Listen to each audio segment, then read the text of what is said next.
Hello, you're welcome to my channel. If this is the first time I'm coming across my videos, you're welcome. In this channel, we'll learn how to make dresses. Today, we'll be learning how to make this dress, and it has a Basque effect. If it's something you're interested in learning, keep watching.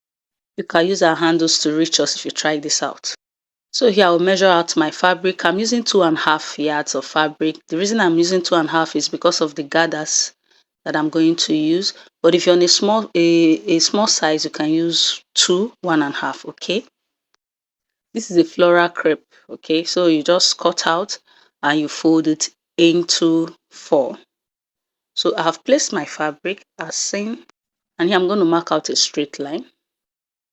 That will be the baseline where my measurement will start from. So from here, I'm going to mark out my half length, which is my waistline. My waistline is 17. Use your measurement, please. Then I'm going to mark out my chest line. My chest line is 8.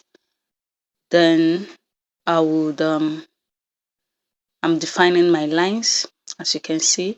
From my waistline, I am going to mark 3-inch, okay, from my waistline.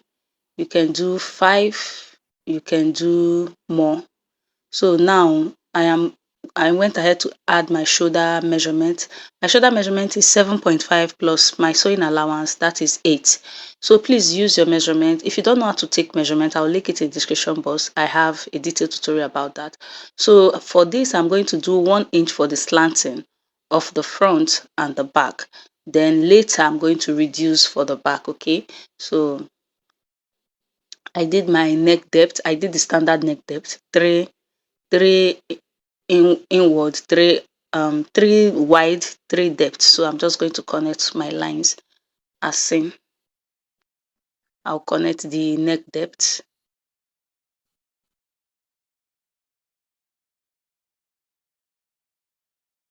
Please do well to iron your clothes. When I was making this video, there was no like I know iron my clothes, okay? So you have to iron your fabric so you have even measurement.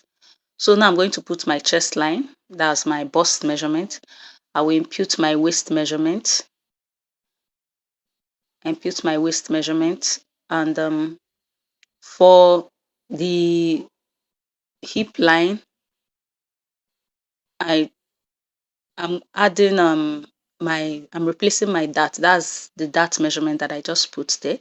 So then I will impute my hip line. From the waist, I went down by 3, but later I will explain to you. You can do more than that, okay? Depend on what you want. So now I'm just going to connect like so, chest to the waist and waist to the 3 inches I went down by, okay? So I'm just going to blend off so that I don't have sharp edges as seen like so. So the next thing we're going to do is I'm going to, from that 3 inches I went down by from the waist, I am going to go down again. That is where the Basque effect is going to start from. So the 3 inches is like on top of my hip line, like close to it. So I'm going to, from the waist, I marked 5. So if you're going to do it the other way around, that means from the 3 inch, you're going to go down by 2 inch, okay? So what I'm going to do, I'm going to connect that total of 5 back to the 3 inches I went down by, if that makes sense, okay? If you have any question, drop it in the comment section or use my handle to write me and I'm going to explain better, okay, to you. So this is what we have. So now we're almost done. So I'm just going to add my sewing allowance. And I was trying to explain here that you can also go down from your hip. You can do lesser, you can do more, which I've explained. It depends on how you want the effect. But the standard Basque effect is 5 inches from your waistline, okay? That is the standard Basque effect. So now I'm just going to divide my armhole into 2 and I'm going to connect like so. Divide it into 2 and I went in by 0.5. I do 0.5. You can, depending on your body size, okay? You can do 0.2, 0.3. So for the back contouring, I always do my back contouring. I go in by 1. But before I did that, I have defined the line. I've defined the line, like I marked the line where the baseline started. That would be the baseline actually, okay? So what I'm going to do from there, I will flip this front part up. I folded it into four, and I'm going to go in by 1 inches. Some persons you can do more than one. It depends on the back. If this is not your first time of seeing my video, I've always stressed that when I'm talking. Sometimes I have to make clothes for somebody over and over again before but there is a standard way to measure out someone's back depth, the deepness of the back, how you can contour it. One of these days I will make out time to make the video, or when I decide to make my class for the proper class that will be paid for, I will impute it there. But for now, this is how I do my back deepening. And I'm just going to connect like so. After going in by one, I connected and I did my zipper allowance, okay? So this is it. So this is what we have. So now we'll just cut out. It's this simple. It's a very simple tutorial. I'll cut out. So I'm just cutting out as seen.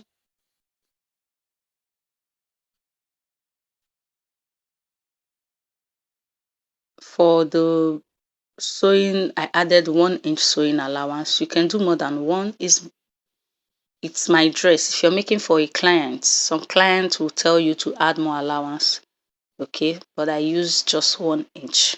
And I replaced my dart because I was cutting directly on the fabric. I had to replace the dart. I have to, if not, there's a way you could do it.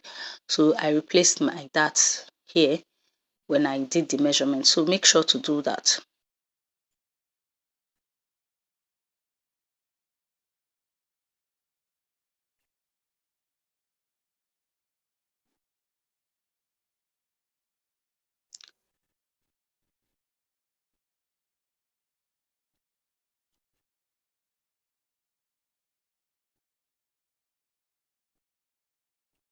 It's cut together. I basically most times I do I mostly do drafting, but today I did freehand. So I'm going to do the neck dipping, which I will explain to you how I'm going to do it. This dipping is tricky, so you have to be careful. It's better because if it's too wide, once it's open, it's open. So from the neckline, I went down by 5. From that 5, I came in by 4 to the point of that 5. Okay. So I'm just connecting the shoulder line to meet that 5, to meet that 4 inches I went in by, like so. So from the up, you go down by 5. From the middle point, you go in by 4. Then from that 4, I will just give it a curve a little bit like this. It depends on how deep you want it. You can see the one in my chest. So the total from my round neckline to the point where that sweetheart neck stopped is 5, if that makes sense. Okay, so that is how I achieved it. So I've cut out, and this is what we have. So now for me to cut the down part, I'm going to check my length. Make your desired length where you want it, your shoulder to your knee point where you want it to stop. If you want it shorter than that, take the measurement, then minus what you have, the length you have, your waistline plus the 3 inches you added. Okay, so you minus it from the total length, and that's what you get. What I have is I did 21. That's plus the joining allowance and the folding allowance was 21 for the down part. I am quite tall, so I do my half length is actually 42 if I want it to be on by my knee. You see where it was, so I will now cut out 19 inches. This is what I have, just a straight line. It's easy. So here now I'm using the whole 2.5 yards, okay, because of the gather effect. And if you want it fuller, you use more fabric. The more fabric you use, the fuller the gathers effect you're going to get will be. So this is just it. I have cut that out. Now I'm going to cut out my facing for the front and for the back. The way I did this facing, I did it in a way that because I don't want to use bias to fold the armhole, so I have to sew the armhole with the facing. So the whole armhole, the facing is going to be a hole of the whole armhole down to like 3 inches or 2 inches after the armhole, if that makes sense. So this is just you can just watch it and see, but you don't need to do this part. You can do the normal regular 3 inches, two inches depth facing, or 3 inches. It's good to do 3 inches depth facing because and gum, because if you do 2 inches, it's going to be flying up. Okay, so this is it. I'll cut out for the front first, then I will do for the back. You see, I have marked my neck depth, but I've not cut it because this neckline is tricky. Like I said, you can overdo it and it will be too open. And we are cutting directly on the fabric. You will not be able to contour it if it happens that way. Okay. So I was being careful, not cutting and cutting. So I have to cut them together. And preferably, if you do it like this, if you sew it and you try it on and you see that it's not too deep as you want, you can deepen it more. It's even safer when you use your machine to sew it that way. That way it will not be too loose. Once it's loose, because you're not drafting on the pattern, you will not be able to contour it to give you a grip neckline. You will have a saggy neckline. Okay, so this is me cutting the back. So here I am cutting the back part of the facing. And if you watch up to this point, please make sure to like our video and subscribe. It does a lot, and drop a comment. It helps the video.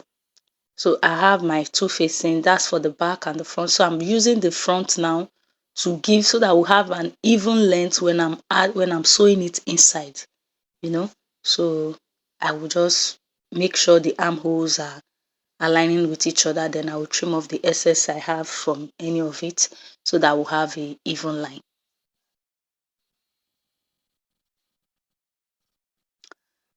So basically this is it. So I'm going to slit open the middle point of the back facing, not the front facing. The front facing is on fold.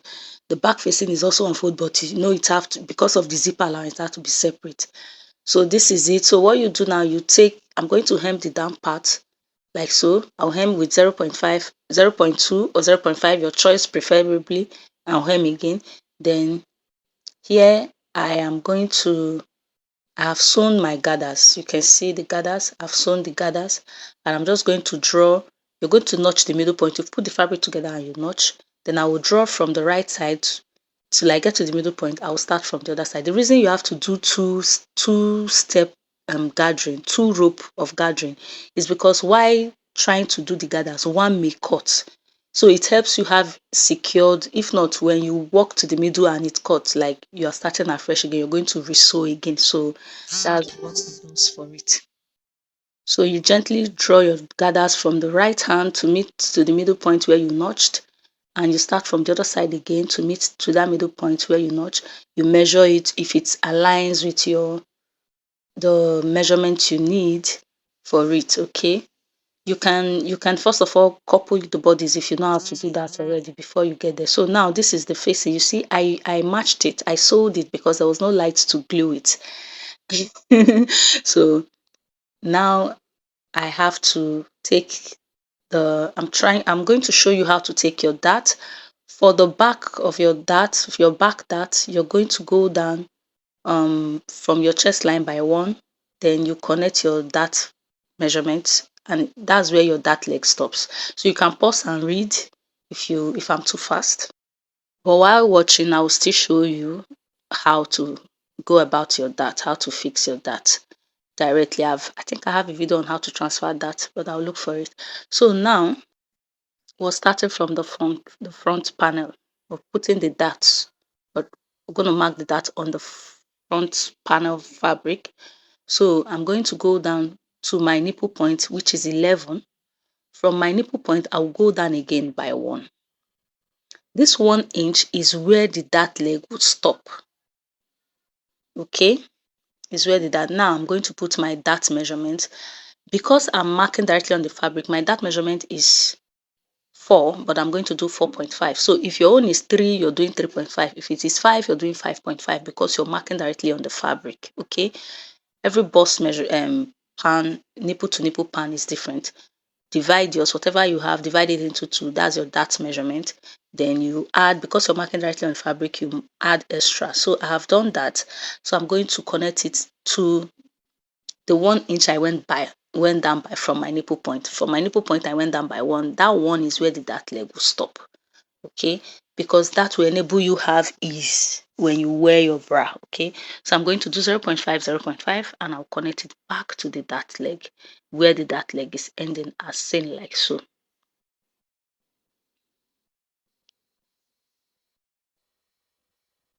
So I've done that, and I'm going to turn this. I will notch the edge like so. I'll notch the edges, the legs, so that I will know when I turn it to the other side, I will know where it's ending. This, when I'm transferring it again, it becomes easier. Or when I take it to the machine, when I flip it open, it becomes easier. I know where to join to each other to start.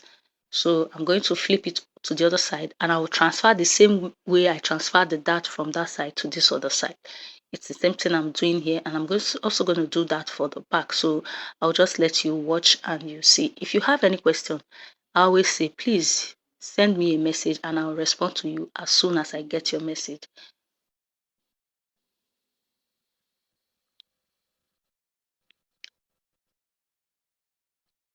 So I'm just repeating same process. I didn't edit it out because I want whoever is watching to be able to get what I'm saying or to understand it even while watching it. Okay.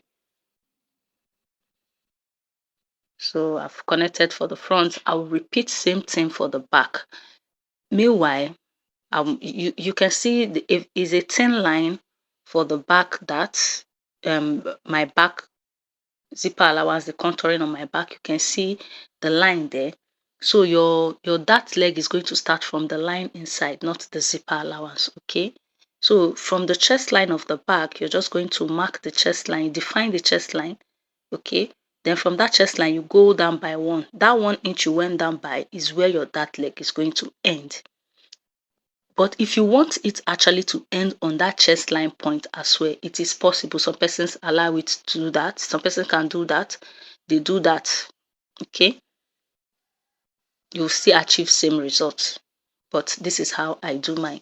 So you see that my dart leg started from the contouring, that contouring inside. Okay, so I just mark my that leg and I'll connect back like that 0.5, 0.5, just like the front 0.5, 0.5. Okay, and I'll turn again to the other side. I'll start, but I would tell you, since you see the line, the marking on my zipper allowance is showing here, but it's not showing on the other side. So the best thing to do is you're going to use pin, you flip it and use pin to put on the point where that leg ended after you've notched the down part, because if you notch the down part, you know where your 0.5 started from, where your 0.5 ended on this side and on the other side. So what you do is you just turn it to the other side and put your ruler and you just mark a straight line so that you have a straight line. I will show you. So this is what I did. Same process. You can see here, I just marked straight. When I went down by 1 here, I just connected straight down, but you see, I had to pin. I edited that part out. I had to pin. But if you see, I already marked a straight line that was not aligning. I noticed it was not aligning. So I had to pin so that it will align. So that's the right way to do it. Because of the contouring, you cannot have a straight line. You cannot assume, because if your zipper allowance is not showing on both sides, you cannot assume. Okay. So now I just went and did it, and that was it. So we'll take it to the machine. We'll just sew our darts. The notch part you had, you sew until you get to the dart leg where the dart leg is ending, and that is it. So we'll take it to the machine and we'll sew that. Here I'm done sewing it. You can see it, but I didn't iron it at this point because there was no light while I was doing this. So I join the shoulder. I'm going to take the front panel of the shoulder line, align it to the back, and do for the other part as well. And the facing, I'm going to repeat same thing for the facing. So I'll take it to the machine and I'll sew. So we'll take it to the machine and I'll sew.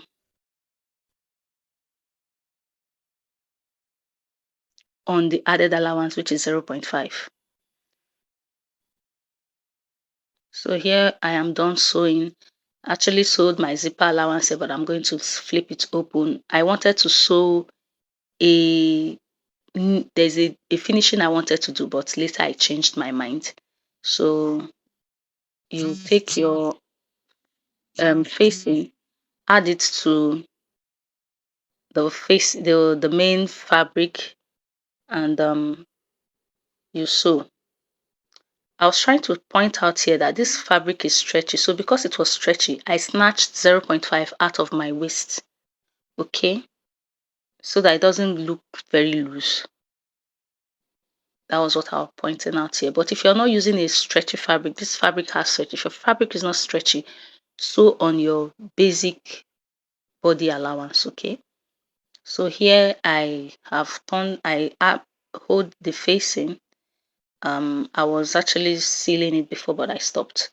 So what I did was I had to sew the facing. I've pinned it round. You just sew it round like so to the other edge, and you top stitch, and you sew the armhole side as well. You snap like you top stitch, not top stitch, you notch it. Okay, because if you're using this pattern, but if you're not using this way, if you're not if you're fixing a hand for it, or you want to use a bias, you don't need to, like I said earlier, you don't need to do this facing this long. The reason I did it this long was because I don't want to use a bias for my armhole region. I want it to look really neat. So that is it. So I have turned it out, and if you have light, go ahead to iron yours.